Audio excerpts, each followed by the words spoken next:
Hello tout le monde, j'espère que vous allez bien et aujourd'hui on se retrouve dans une nouvelle vidéo pour parler de cette magnifique palette qui est la Norvina Volume 2. Donc c'est une palette qui se présente comme ceci, on a 25 fards à l'intérieur, elle est vendue au prix de 70 € sur Sephora et comme je disais tout à l'heure c'est la Volume 2, c'est-à-dire que maintenant à aujourd'hui il y en a 4 et la 5e vient d'être annoncée, elle n'est pas encore sortie. Je vous mettrai à l'écran la date de sortie parce que je m'en rappelle plus, ils viennent de sortir le teaser et tout donc ça ne serait tardé. On a donc 25 fards à l'intérieur, on est sur une harmonie principalement de couleurs bleues, malgré le fait qu'on ait quelques couleurs par exemple comme le orange et le rose qui viennent un peu mettre un peu de peps à cette palette de bleu pour pouvoir faire un peu plus de look. Qu'est-ce que je pourrais dire d'autre? Eh bah rien d'autre. On va pouvoir commencer le look.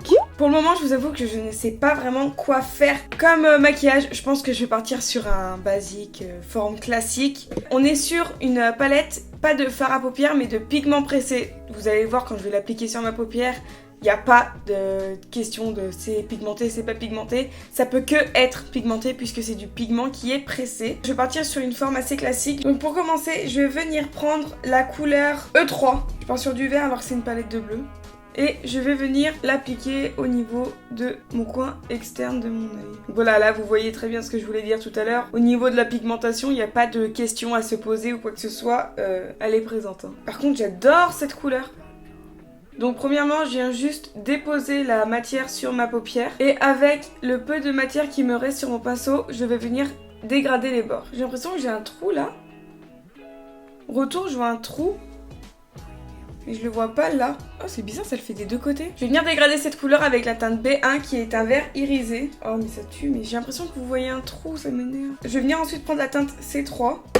Que je vais appliquer juste à côté de la première teinte que j'ai appliquée. Et je dépasse pas mon creux de paupière. Et je laisse la place pour pouvoir ensuite venir mettre une troisième couleur. J'ai toujours pas de chute. Et on est quand même sur des couleurs qui sont très intenses. Ça se voit de ouf. Et je viens ensuite donc dégrader mon bleu avec ma première couleur, donc mon vert. Je viens reprendre ma première teinte, voilà, et ça évite en fait que ça fasse une barre nette entre les deux couleurs. Je vais venir prendre ensuite, pour dégrader cette couleur, la teinte A3 qui est un jaune anis, très irisé. J'aurais peut-être pas dû prendre ça. Bon, ça fait rien maintenant, c'est fait. J'espère que vous voyez les couleurs, elles sont magnifiques. Maintenant, je vais venir finir ce dégradé avec... j'aurais bien soit mis du jaune, soit mis un bleu un peu plus clair. Oh bah, je pense que je vais faire ça. Je vais venir prendre du coup la teinte B5 et je vais venir du coup l'appliquer sur la partie de ma paupière où il n'y a pas de fard. Je suis contente finalement de me servir de cette palette.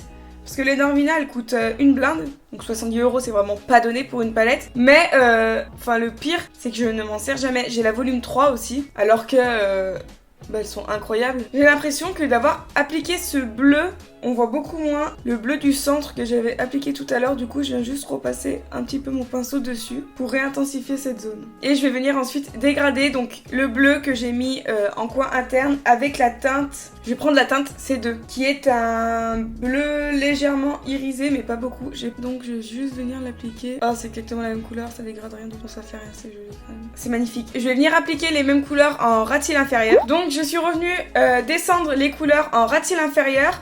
Et je réfléchissais à quelle couleur j'allais mettre en coin interne et je pense que je vais mettre du jaune. Comme ça va vraiment mettre du peps dans le maquillage. Donc pour ce faire, je viens prendre la couleur qui est un jaune qui tire un peu plus vers l'orangé parce qu'il y a un autre jaune qui tire vers le vert. Mais je pense que celui-ci ça ira mieux.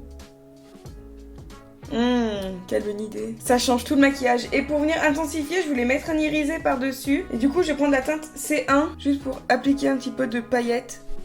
Même si il manque un petit jaune irisé, mais bon, ça fait très bien l'affaire. Je vais venir nettoyer les éventuelles chutes que j'ai pu avoir pendant le maquillage. Je vais prendre la même teinte et je vais venir l'appliquer sous mon sourcil. Parce que je trouve que je manque un peu de lumière en fait sur le maquillage. Oh, je me demande si je mettrais pas une petite teinte irisée au centre. Je vais venir prendre la teinte D1 qui est un bleu un peu... je sais... Oula, mais il est beau, il est duochrome. Je vais venir l'appliquer au centre. Oh, ça change tout le look, c'est trop beau.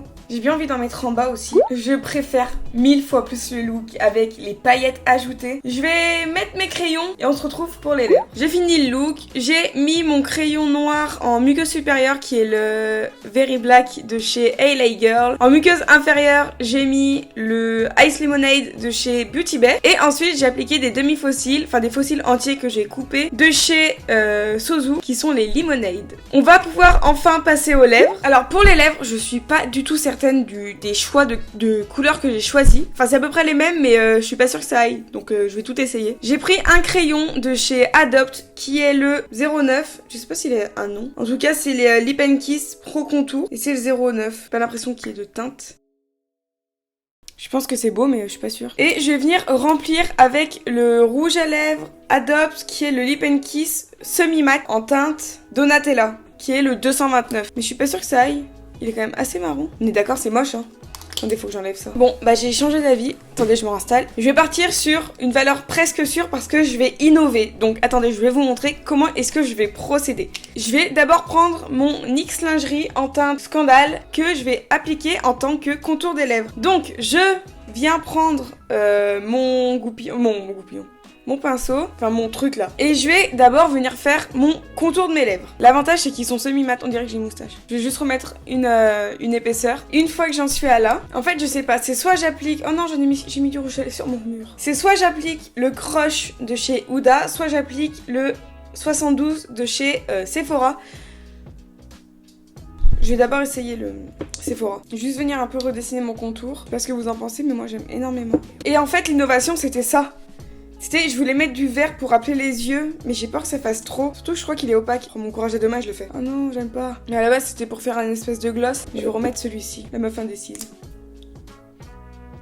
On voit un petit peu le vert en transparence. Ça manque de gloss un peu, non? Ouais, allez, je vais chercher ça, parce que j'aime pas. Et pour le gloss, je suis venue prendre le Baby Brut, qui est un gloss bomb de chez Fenty Beauty. J'espère que ça va aller. Je vous conseille de toujours nettoyer vos embouts de gloss quand vous y appliquez après un rouge à lèvres, par exemple, s'il y a du transfert et tout, parce que sinon ça va pourrir votre rouge à lèvres. Et on en a terminé avec le look. Donc voilà, c'est tout pour cette vidéo, j'espère qu'elle vous aura plu. En tout cas, si c'est le cas, n'hésitez pas à vous abonner à ma chaîne YouTube et à mon compte Instagram. Et moi, je vous dis à jeudi prochain dans une nouvelle vidéo.